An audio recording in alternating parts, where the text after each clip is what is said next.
ছোটন, চুপ কর বেঈমান। মানে? শাবনূর তোর কি ক্ষতি করেছিল? আর আমি বা তোর কাছে কি ক্ষতি করেছিলাম যে শাবনূরকে তুই মেরে ফেললি? ছোটন, তুই এসব কি বলছিস? আমি স্বপ্নুরকে মেরে ফেলেছি?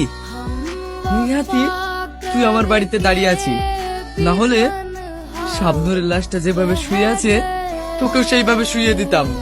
ছোটন, তুই এসব কি বলছিস? একটু শান্ত হো বাপ।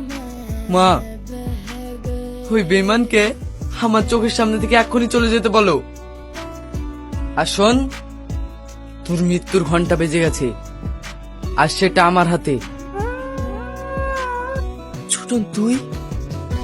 তোকে বলেছিলাম না তোর মৃত্যু অনিবার্য, আজ সেই দিন। দেখ ছোটন, তুই আমাকে ভুল ভেবেছিস।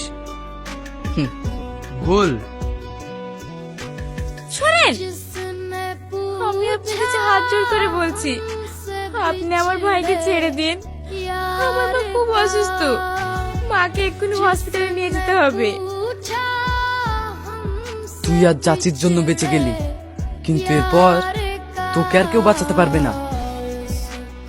মা, সোহেলের মা খুব অসুস্থ, তুমি কিছু টাকা নিয়ে হসপিটালে চলে যাও। যাকে তুই মারার জন্য উঠে পড়ে লেগেছিস, তার মা মরলো না বাঁচলো তাতে তোর কি এসে যায়? সোহেলের মা আমাকে যথেষ্ট ভালোবাসে, আমি চাই না ওনার কিছু হোক। তুমি যাও, কিন্তু সোহেলকে আমার হাতে মরতে হবে। চিন্তার কোনো কারণ নেই, আপনার পেশেন্টের আর কিছুক্ষণের মধ্যে জ্ঞান ফিরবে। তুই চিন্তা করিস নি বাপ, আমি আল্লাহর কাছে দোয়া করব তোর মা সুস্থ হয়ে যাবে। আর তুই আমাকে ক্ষমা করে দিস, আমি সেদিন ছোটনকে বোঝাতে পারিনি। আরে না না চাচি, আমি কিছু মনে করিনি। বস, আপনি শাবনূরকে মেরে ফেললেন কেন? যেটা আমার নয় সেটা আমি কারো হতেও দেবো না। মানে? মানে শাবনূরকে আমি পেলাম না, তাই আমি কারো হতেও দিলাম না। ঠিক বলেছেন বস, ওদের দুই বন্ধুর মধ্যে আমরা ঝামেলা লাগিয়ে দিলাম। হ্যাঁ, ওরা দুই বন্ধু মারামারি করে মরবে আর মাঝখানে মজা নেবো আমরা।